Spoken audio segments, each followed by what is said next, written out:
nous avons hérité des projets tels que les villages agricoles. Nous avons maintenu les villages agricoles en donnant plus de capacités aux villages agricoles parce que dans l'ensemble, à ce que je sache, on ne dépassait pas 3500 hectares subventionnés. Mais nous sommes venus, nous avons intégré dans le programme de développement et les villages agricoles, c'est-à-dire les paysans, les petits planteurs, mais nous avons intégré aussi les fermiers et nous avons intégré même les opérateurs agricoles. Et pour un résultat, pour la première année, de plus ou moins 13 000 hectares subventionnés. La deuxième année, à cause de la pandémie à Covid-19, nous avons régressé à 11 000.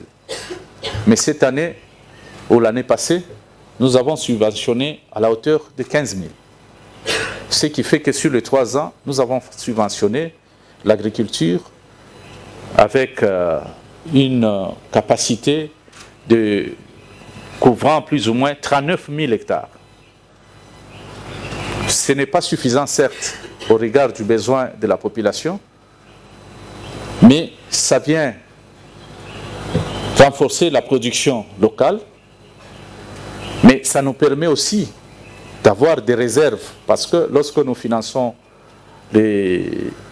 l'agriculture, nous avons au retour le remboursement, et ce remboursement de plus ou moins 30% de la production financée nous permettent de constituer les stocks stratégiques. Ces stocks stratégiques, jusqu'à aujourd'hui, quand vous passez dans nos dépôts, vous trouvez qu'il y a plein de maïs. Pas pour cette année, parce qu'on n'a pas encore récolté, mais pour les années antérieures. Lorsque nous nous rendons compte que le prix d'équilibre d'un sac de 25 kg est menacé, nous intervenons sur le marché avec notre farine que nous mettons à 17 000 francs, alors que le prix lui-même d'équilibre, c'est 20 000.